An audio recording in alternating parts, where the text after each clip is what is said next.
Saad, welcome to the show. I'm real excited to be here. Thanks for having me on. Um, let's just start with you being a med school dropout. You know, I was an engineer. I briefly considered med school. I ended up in biomedical engineering. I volunteered. I think I got credit for it in a wound care clinic. And took one look one day of doing that in person, and I was like, oh hell no, this is, oh my god, I go put me behind the computer. This is, I can't deal with this. What was the progression for you? Well, so there is a little bit of that, by the way. I definitely my girlfriend cut her finger the other day and I ran the other way. Probably like the wrong, like a pretty good indicator. But honestly, for me, I had this guy, he was an advisor. He had 2 PhDs, he had an MD, all 3 from Columbia, graduated on top of his class. First day I came in, here I am, right, really callous, 22-year-old kid. And I just like flopped down on his desk and he says, you're really lucky to be in the position you are. And I said, why? And he said, well, with my MD, I could be across the street at Presbyterian, pulling down $1 million a year, helping people with their hearts, but I'd only see 2,000 or 3,000 patients over the course of a year. And with my life, I'm working to eradicate the drinking water in Bangladesh. I'm sorry, eradicate the arsenic in Bangladesh's drinking water. And over the next 10 years, I'll save 65 million people's lives. And I said, wow, what you're doing is kind of where I want my life to head. And I was in like this dual MD MPH program. I finished my MPH off and I said, I'm out of there. And I went to business school. And that's a whole nother question if that was a good decision or not. But Cool. And so you started a kick-ass new startup. What was the progression? I've heard it, but for the audience, would love to hear a little bit of the origin story because it's got a little bit of a personal slant to it as well, right? It does. This is about as personal as it gets. So let's see, just some background on myself. I am insanely healthy, meaning I've worked out 6 days for the past 25 years of my life. I have eat perfectly, meditate twice a day, track my sleep with 3 different devices. If I turn this camera around, you'd see this massive infrared sauna in my office, actually, that I do a bunch of my calls from. And so health is just a really large part of my identity. And when I turned, we should have done the podcast from the sauna. One of my favorite podcasts ever was like Rick Rubin, where I think he was doing part of the podcast from the sauna or directly out of the sauna. It was great. Anyway, sorry to interrupt. No, honestly, man, I feel like Rick Rubin has done things and broken so many stereotypes and stigma. That man, I almost feel like I'm going to step into my sauna right now and finish this off. But basically, when I turned 35, a bunch of things started happening. Super worrisome. My energy was at a low. Mental acuity and stamina down really hard. All of a sudden I started gaining weight on my body, and then my libido was absolutely gone. And went to my physician. I said, something is dramatically wrong with me. And he basically sent me off to get some blood work, asked me to come back, looks in my eyes and very seriously says, Saad, it's all in your head. And I said, that's bullshit, man. I said, there's no way. I'm super in tune with my body. I spent 6 months meeting with different physicians, and they basically said, I met a group of hormone optimization and regenerative physicians, and they said, Saad, you had the testosterone level of an 80-year-old man. And I said, that is crazy. And then I said, the T word. It sounds so, man, that just sounds so underbelly and so dirty. And what's the most interesting thing is I started doing all this research because they told me a large majority of their patients are these younger dudes, and basically found that 40% of men over 35 have hormonal imbalances and low testosterone. And I started kind of like becoming obsessed with the problem and started digging into it. And this is going to sound incredibly conspiratorial, but what you basically find is that our father's generation had 25% more testosterone and 50% more sperm. And so there are these large generational shifts that are beginning to happen. And when you dig into that, you begin to learn that all the plastics, phthalates, the PCBs, all this stuff in our drinking water and the foods that we eat, it really gets into a guy's body, and it tends our natural hormone regulating centers in our brain to shut down endogenous production. And so you have all these guys that are like late 30s, early 40s running around with low energy. They're having fertility problems, which I don't know about you. All my friends are exactly in that age category, and it kind of like describes all of us to a T. No pun intended. Yeah, I mean, we did a podcast with a sperm testing startup fellow maybe a month or two ago, and talked a little bit about this. And a lot of people haven't heard of it, this like decline in fertility. It's honestly like first time you read about it, it's pretty scary. I mean, it's like out of the plot of Children of Men, right? This movie where you're like, wait, why is this happening? What's going on? You definitely get the internet like conspiracy theories of like all the various reasons why, but And right, so it's basically, so one, it's like that. It's just like the Handmaid's Tale, and that's why I say it sounds so conspiratorial. When I first read it, it felt like it was something out of a science fiction book. And basically, I ended up. Let me also say this too: the psychological impact it had on me was crazy. Right, I am the most confident, most energetic person I've probably ever met, and all of a sudden, I'm wondering, how am I going to take care of my aging parents? How am I going to take care of my family? Can I build another company? Did I see my best days already? And like, it gets you to a really dark place, and it forces you to question yourself in these ways. And so I went in this optimization therapy, and man, it just completely turned my life around. It was like literally not having enough energy to get out of bed certain days to feeling like my 20-year-old self again. And right, I don't mean like my 20-year-old self where I could pick up cars or had superhuman strength or like drink all night. That actually sounds horrible, to be honest. But more than anything, I just felt like my best self on my best day ever. And the moment I realized that that is what optimization therapy did, I said, okay, I know exactly what I want to spend the rest of my life doing, which is helping other men have confidence as they actually age. so you touched on a couple of topics I think it was interesting, because I had really only heard about this. This wasn't a commonly discussed topic amongst my friends. Partially, I think the education and the general population is pretty low about this topic. And to the extent people know about it, it feels sort of backroom clinic sort of, the only friends that I'd heard that had been involved, like it was from that sort of environment. And there's a little paintbrush of shame for no reason, right? We know this, but for whatever reason, males are going to be males. And so to think you're not sufficient in something like your body quote should be produced, right? It's in your head about why. But I think the pandemic has done so much to break down a lot of stigma for everything. I mean, like you said, you're doing this podcast next to a sauna. If I was at home, Paw Patrol would be on in the background, and dogs running around. So so let's go from idea to actually company building. So you said, okay, this changed my life. I'm sure you're talking to friends and family about it, but what was sort of the next step about, hey, this should actually be something as one of my life's missions? So the reality of what I do, and let me also say this before we get started. So I'm not a doctor. It's not anything I say is not medical advice. I just happen to know a lot about this, and I'm deeply passionate about it. At the end of the day, what we do is we run one of the most complex and sophisticated blood collection companies that have the probably deepest infrastructure across the entire country to get samples from individuals and then prescribe them things like controlled substances, i.e. testosterone, right? And so when you actually tell someone, I want to go build a company that becomes the largest provider of TRT in the nation, they go, you're absolutely crazy. and to be honest with you, I spent 7 months doing research and thinking, if one, is the market as big as I think it is? And are as many guys going through the problem as I actually believe they are? And the second thing was I had to make sure that I was able to go through all the appropriate legal and regulatory channels and make sure that this thing would be as safe and conservative as possible. And I was doing everything according to the book, like literally right down to every single last regulation on a statewide level. And frankly, I did all that. And I was terrified.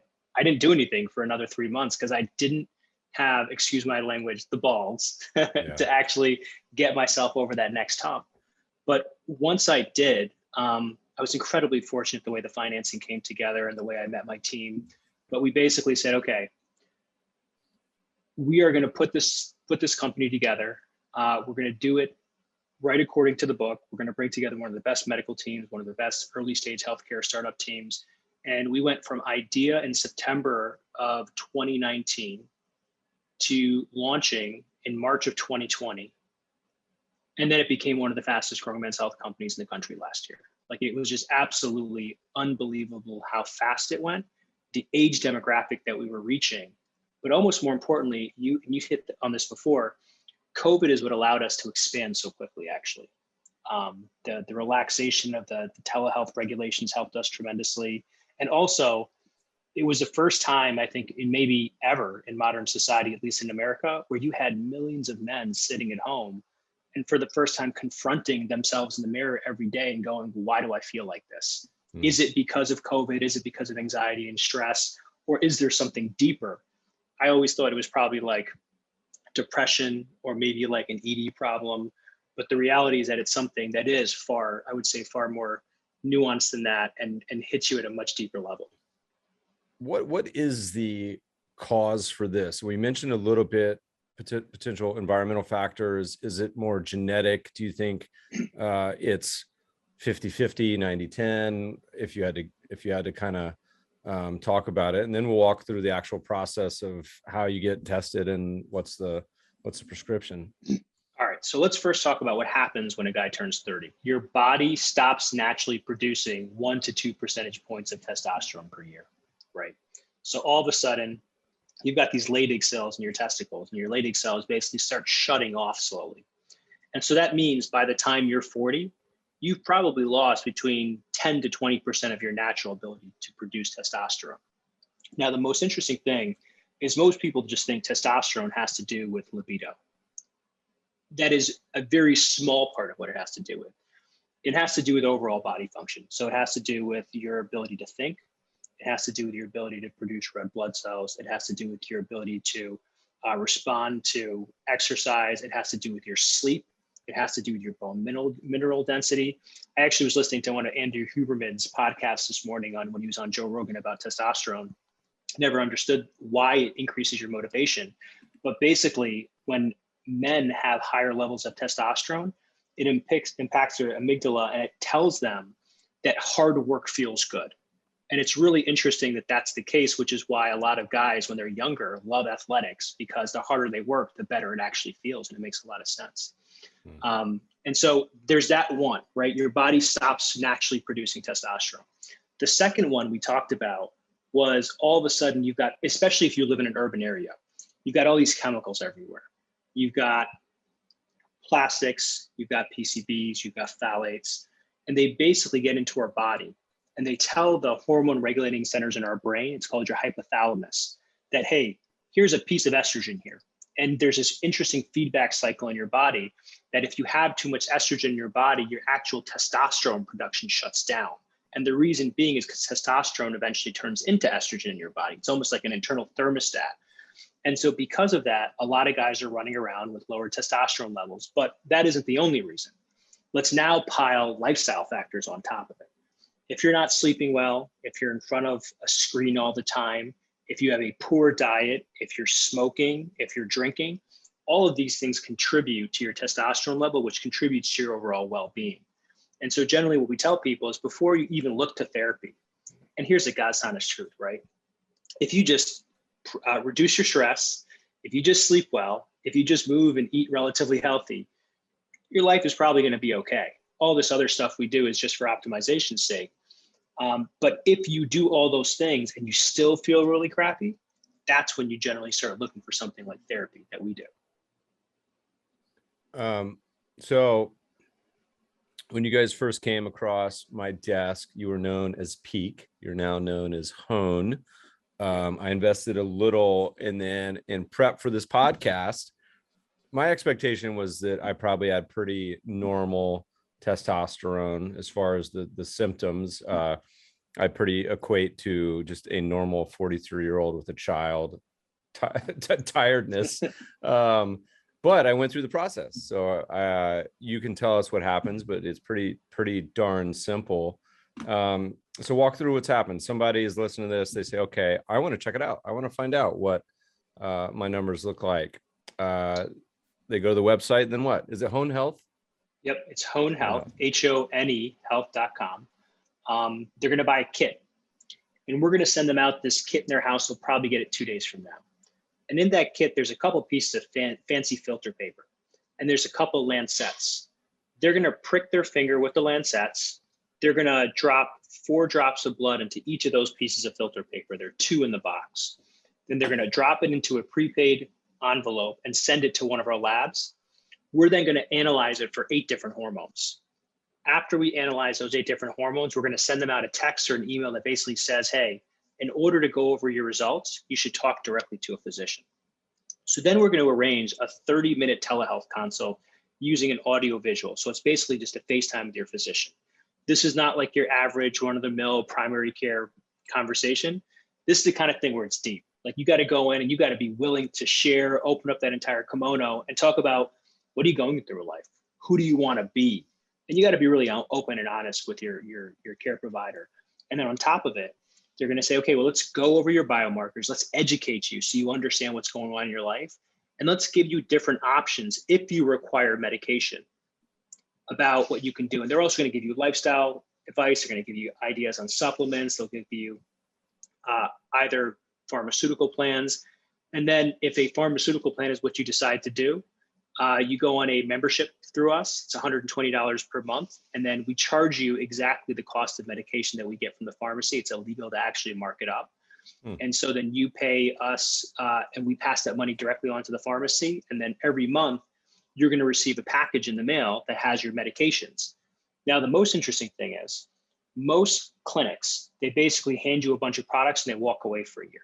That's not the way this is done. Every 90 days, we require you to do another blood test and do another consult with a physician, because once you start touching one hormone, a bunch of other things can happen in your body. And it really is like this 6-month process that you have to go through in order to dial in and figure out how you feel the best. And it's such a weird word I use, like feel, right? There's one part of the equation, which is what are your actual hormone levels? Then there's the other part of the equation, which is how do those hormones interact with your personality and manifest changes in your life? And it really is a very soft, qualitative, are you feeling like you're completely energized? Do you feel sleepy? Do you wake up feeling like you want to just get after the day? Do you feel like you're romantic again?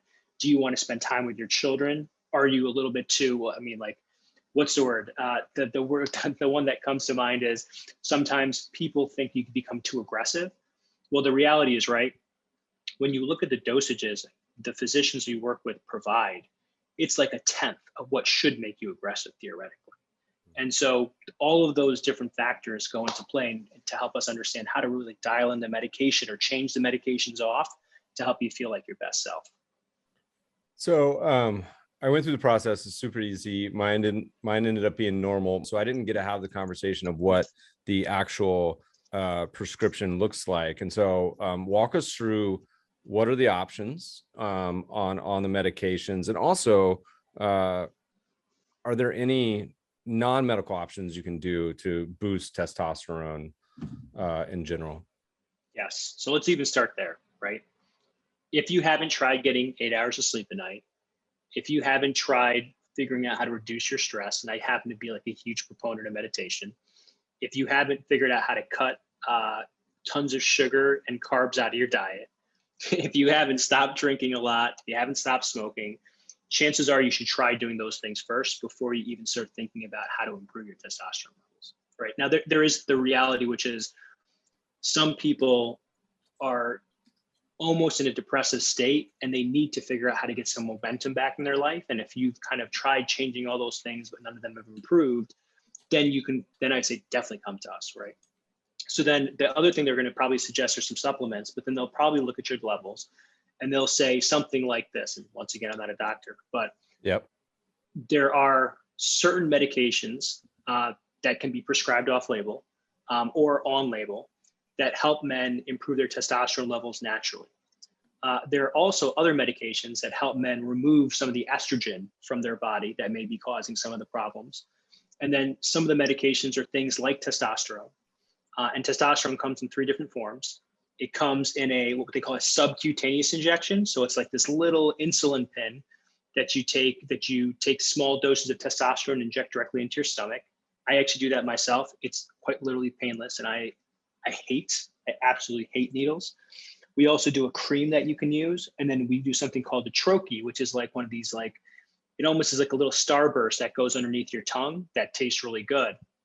And then we are beginning to now, we just did simple things like Viagra and Cialis. We're launching probably other 13 or 14 other medications over the course of the next year as well. What's is there one that tends to have the most efficacy, or is there one, you know, because I imagine those have different levels of compliance, like you mentioned, the needle for whatever people in their head. Do most people opt for the cream? Are there, what are the sort of the seesaws or variables that kind of work in that decision other than the doctor's recommendation? All right, well, we're going to play this game. You tell me what percentages you think the cream, the troche, and the needle are prescribed in. The troche is a pill, the dissolve. Yep, goes underneath your tongue. I would go, assuming the cream doesn't smell like one of these like cannabis CBD creams, which is, or like icy hot, assuming it doesn't smell like icy hot and you're going to offend everyone in the grocery store, I'm going to go like lozenge, subcutaneous cream shot. Opposite. Did I get it? Opposite. Right. Well, hold on. When we started the business, I swore that if I were a betting, I did make a bet and I did lose it. I bet exactly the way that you did. Interestingly, 95% of what we prescribe is a subcutaneous injection. Weird. The most efficacious, interestingly, is the cream. Weird. And there's like a couple elements. We haven't been able to figure it out. Part of it is I think that guys associate something that is almost inflicting like a certain element of masculinity on yourself comes in a needle, right? Like, I earned this.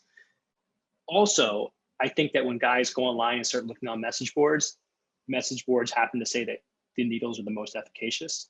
And frankly, like, how often is the needle? So that's another interesting question. Most physicians will start someone off on once a week.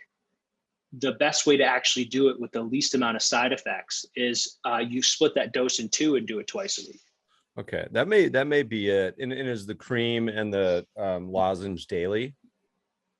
That's correct. The cream is, the cream and the lozenge can be twice a day.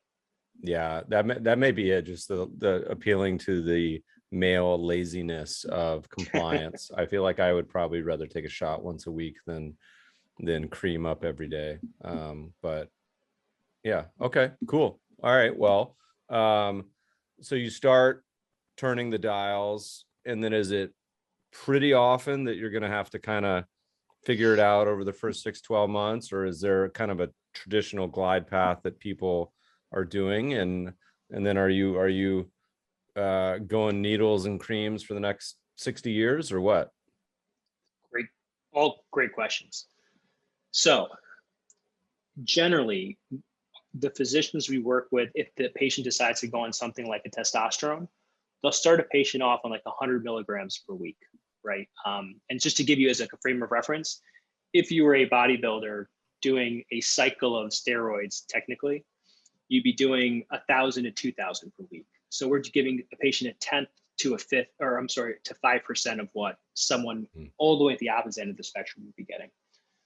You start feeling changes depending upon the person, and as soon as 2 to 3 weeks, if it's testosterone. If it's one of the other meds, it takes a little bit longer, 1 to 2 months.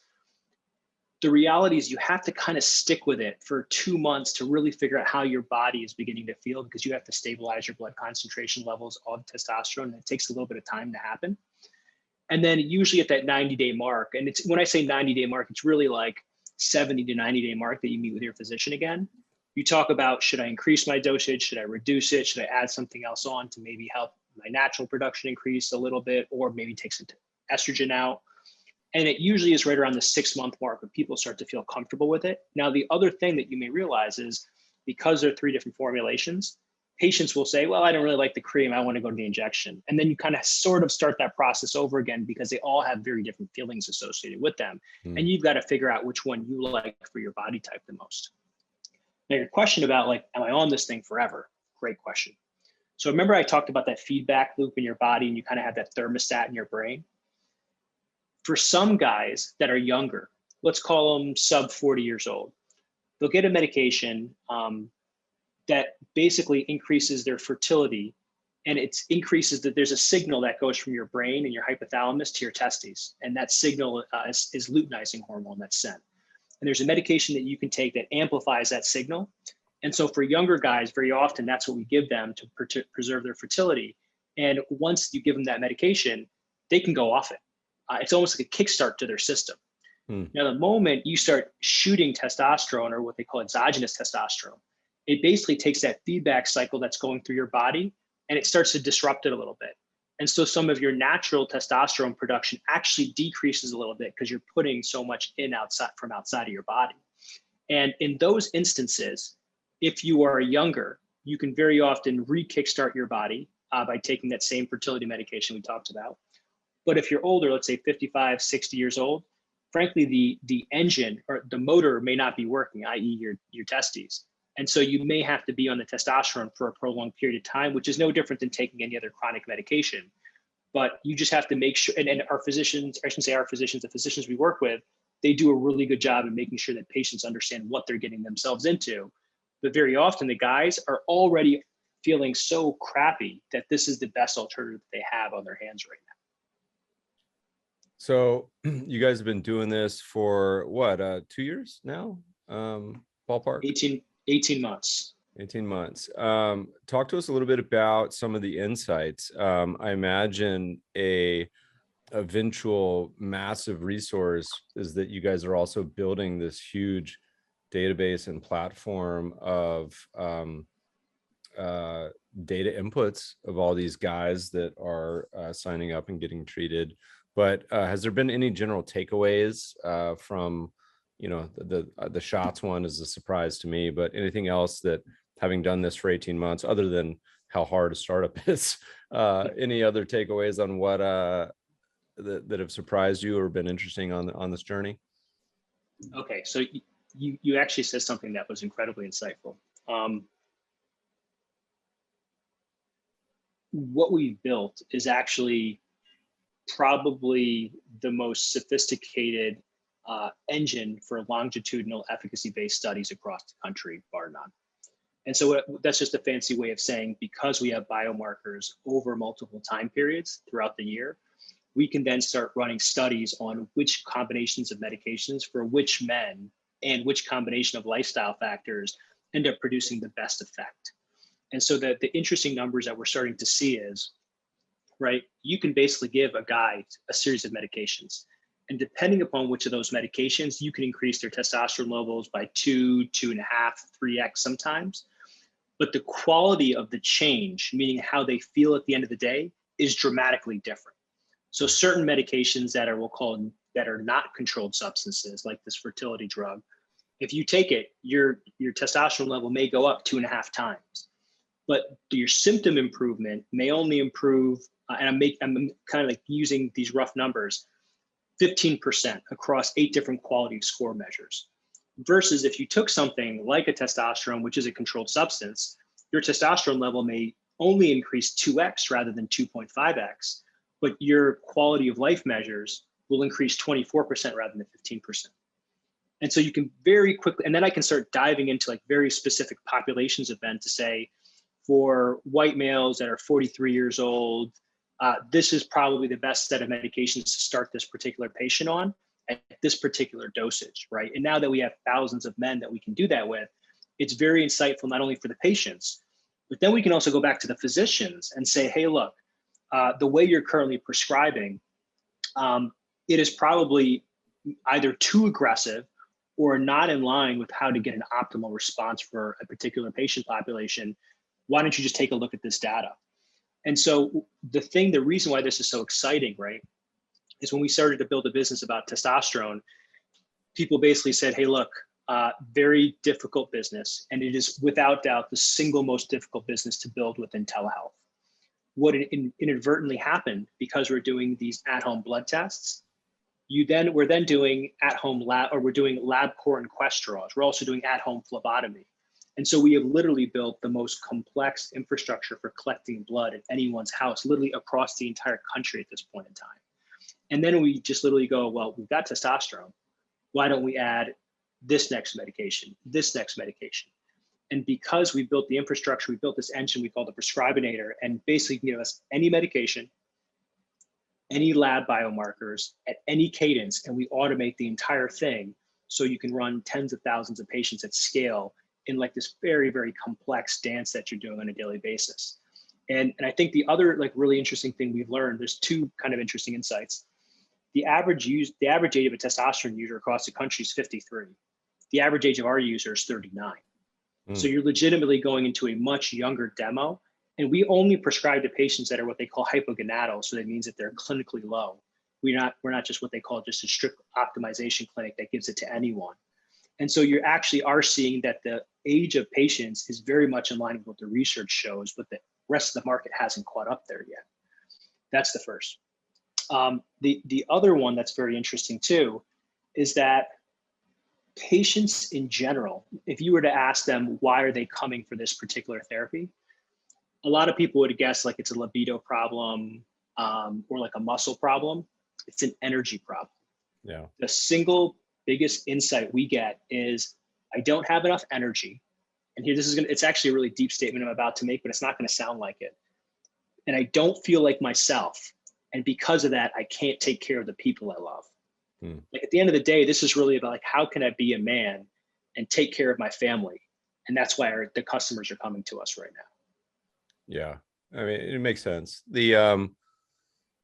You alluded to sort of the future a few times as you guys scale. I imagine you have a ton of blocking and tackling just with the opportunity set in front of you. But as you look to the horizon, next year, next couple of years, I imagine there's a lot of possibilities. I mean, clinical trials could be one on certain partnerships. I imagine just analytics research. But what sort of meds you refer to? Like, what is the what would be the natural extension? To the extent you can talk about it. If you don't want to announce it, that's fine. But to the extent you're willing to mention, what does the future look like for Hone? I can't mention the meds because I've got to imagine people are probably listening, but I can say this, right? My belief set, and we're about the same age this year. I believe guys our age will live until we're 110 or 120. And I know that some people will think that's crazy, but I actually believe it's a foregone conclusion. And I think that barring no chronic or acute circumstances, we get to live that long. So that means at me sitting 40 here, I may have 60 good years of good life ahead of me. Forget about the life at the end that's kind of decrepit and probably a little bit slower. And if you realize that you have 60 good years of life ahead of you, it fundamentally changes your understanding of the arc of our lives. I'm no longer saying at 65, I'm going to retire. I'm going at 65, I'm going to have another whole life ahead of me. And when you begin to shift your perspective, you begin to realize there's no playbook that's been rolled out to help, and I'm going to say men and women, understand that your biological health is one part of the equation. You have to probably modify your behaviors to start thinking about how do you move and how do you eat appropriately, because whatever helped you for those first 40 years is not going to help you for the next 60.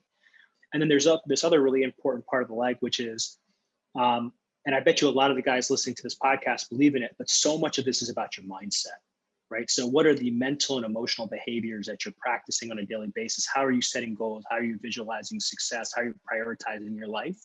And if you get those three things right, you become better every day. And frankly, it allows you to do the things you really care about, which are like spend time with the people that you love. And I know that sounds very, very soft in itself, but the reality is like, that's where we think the entire market is moving, which is helping people live far longer. Well, so, I mean, it makes a lot of sense. I mean, it becomes part of a holistic concept, which even from the beginning of the podcast, you certainly have an interest in and deep experience with. Talk to me a little bit about that. As someone who's spent his personal life biohacking, what have been any of the big levers that have made a huge difference for you? You mentioned you got a sauna. I don't even know what an infrared sauna looks like. So you crank that up to what? What's the temperature and how long you hang out in there? So a traditional sauna goes to like 180, 185. This goes to about 136, and I spend about 30 minutes in it per day. Awesome. I thought you were going to say I'm like a vampire. I sleep in there. Just sit at 130, sleep in there. Listen, I'll tell you, I do want to get a hyperbaric oxygen chamber, and yeah. I would intend to spend quite a bit of time in there. What else? You talk about you eat healthy. Is it a pretty traditional, what kind of diet? What does that mean to you? So there's a guy named Thomas DeLauer. You ever heard of him? Mm-mm. You should take a look. So Thomas is probably, I'm going to say, the world's foremost authority on keto from the perspective that I probably care about, which is he lost, I don't know, 120 pounds on keto. And if you look at him, he looks like Johnny Cena. And he is arguably the smartest person I've talked to about this. And so Thomas is actually like my personal coach. And so I eat a modified keto diet, meaning like I go 3 days keto, 1 day off, 3 days keto, 1 day off. And what that basically means is I eat a ton of Mediterranean fats. I don't eat carbs the days that I'm keto, and I eat a ton of meat and a ton of protein, right? Other things I do that are really important is I sleep on a 8 sleep mattress. Have you ever seen one of those things? Got one. Oh, do you? How do you like it? Yeah, I love it. There's a caveat is I live at the beach in LA. Listeners know this. And my house doesn't have air conditioning, which used to not matter. Now that we have global warming, it used to be like 1 week in the summer that would be like unbearably hot. Now it's like half the summer. And I love sleeping cold anyway. If I go to a hotel, I'm like 66, and my wife runs the opposite. So, I've heard enough positive reviews, so I like it. So we use that. I don't know that it makes me sleep any better, but I like it. So have you ever tried one of these? It's called the Torah Ring. Yeah. Yeah. And then my problem is, look, I'm a sleeper. You could probably borderline on saying like narcoleptic. Like I hit the pillow, 2 minutes, I'm out. I sleep 8-9 hours, no problem. Our child is a sleeper, so I have it easy. My wife is kind of the opposite. I'm going to try to get her to try to do the Aura. The one experiment I would like to run that I'm just too lazy to do, but eventually we'll do, is to do the, see how the sleep works, alcohol, no alcohol. So a couple glasses of wine, how does it impact? Because I hear it impacts a lot. I don't really notice, but that's what everyone says. I mean, I'll tell you, I stopped drinking maybe 3 years ago. And man, has it changed my life in so many ways. Not stop drinking because I was drinking too much. I actually didn't drink that much. I haven't really drank that much in my 30s to begin with. But I just felt like the next day I just ran a little bit slower. Yeah. And because of the Aura, because of the Whoop, because of the 8 sleep, I can track everything. My deep sleep numbers have gone through the roof, man. And that deep sleep, I don't have to sleep longer than 6.5 hours, or if I'm getting really high quality sleep versus before. I mean, this is my second company now that I've built. I mean, you just don't sleep that often. And now I prioritize the hell out of it. And then honestly, the single biggest thing, if you don't do this and your listeners don't do this, if someone said you had to take away everything, but you can only keep one thing, it'd be meditation. I mean, the meditation thing has changed my life in ways that I could have never thought was going to happen 7 years ago when I started, right? Like, and what's that mean? What's that mean to you? Do you, did you start with any sort of,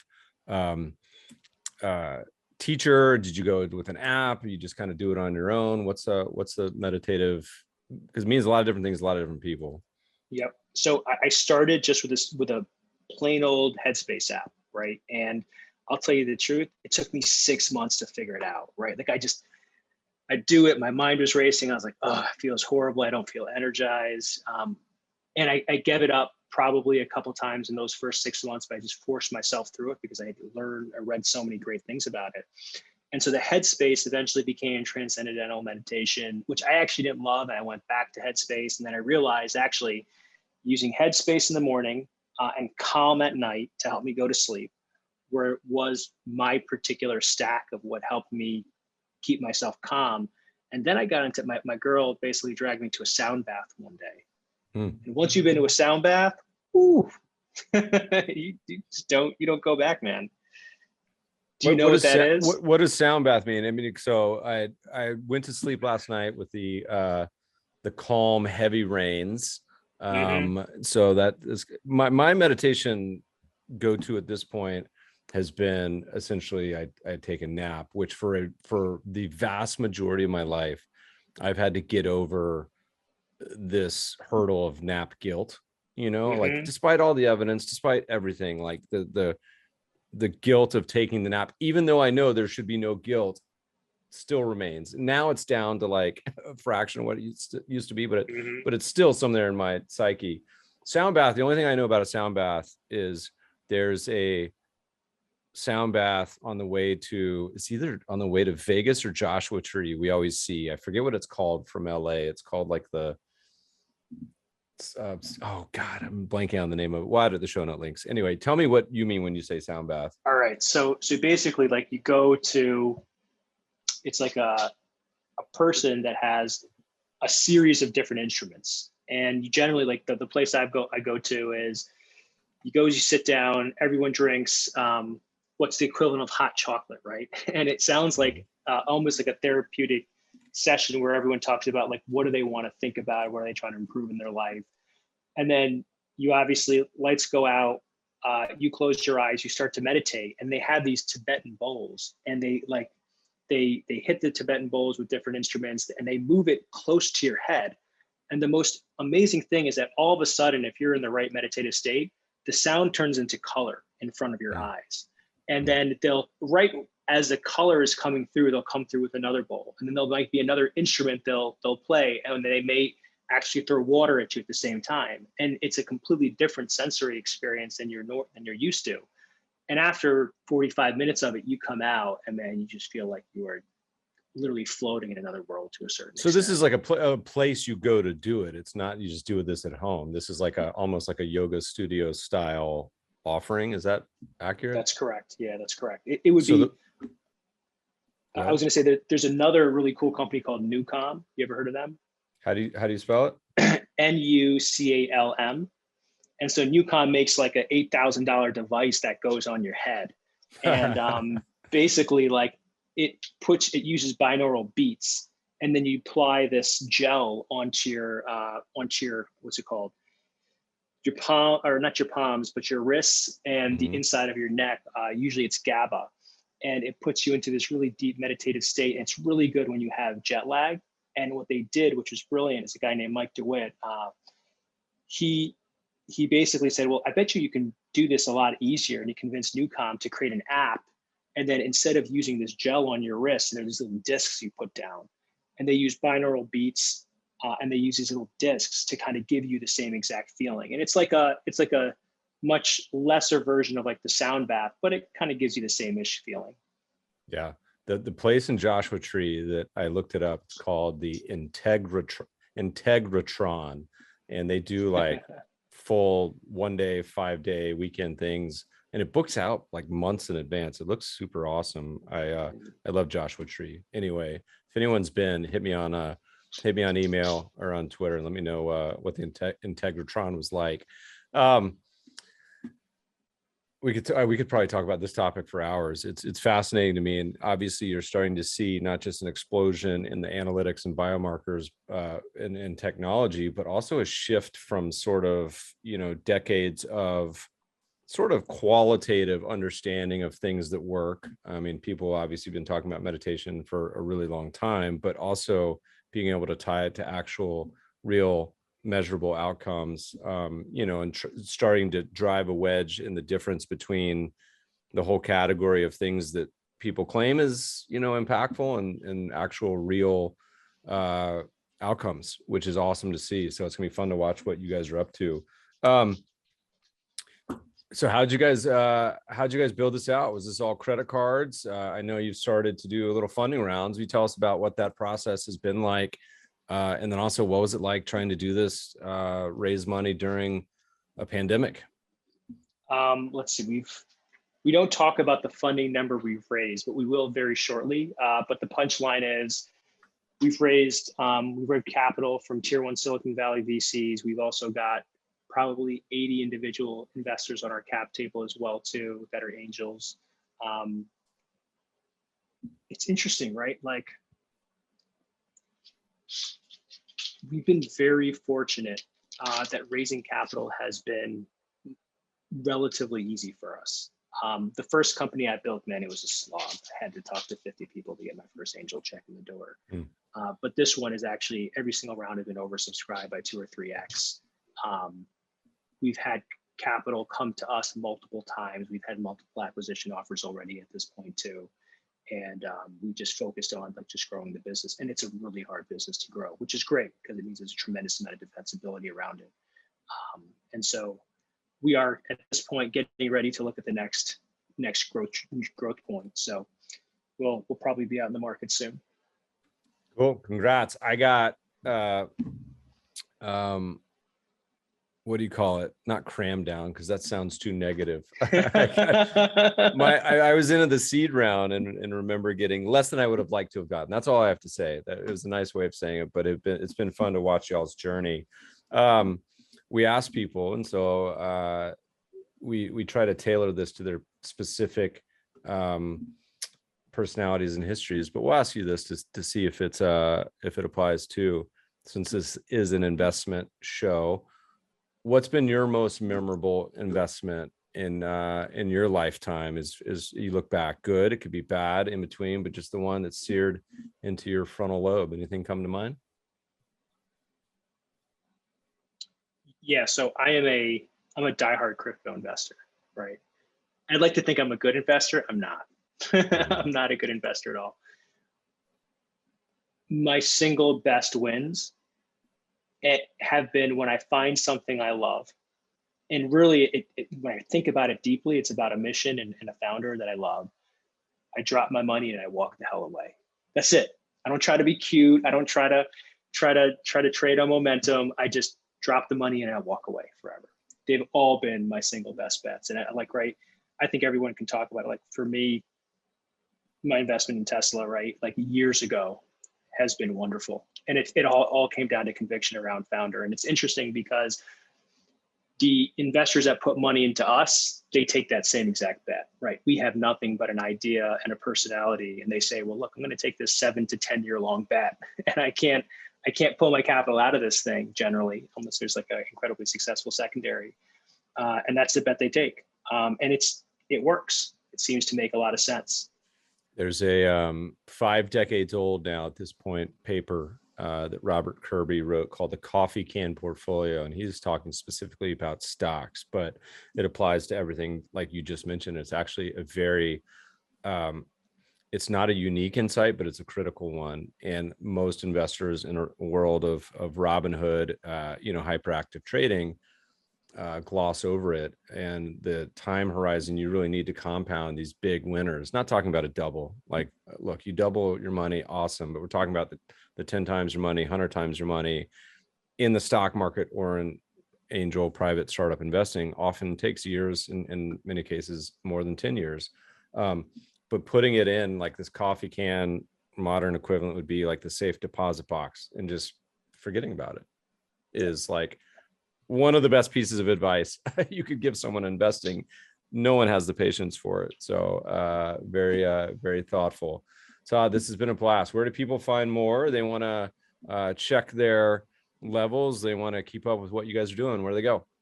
So go to Hone Health, H-O-N-E, Health, H-E-A-L-T-H /Saad. And then on top of it too, we actually set up something special for your listeners where they get 25% off the initial testing kit.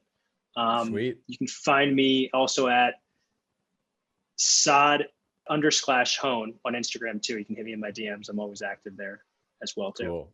We'll put all that in the show note links. Listeners, mebfaber.com/podcast. Saad, it's been a blast. We'll have to do this again as you go down your journey. Thanks so much for joining us today. Thanks, Matt, man. I appreciate it a ton.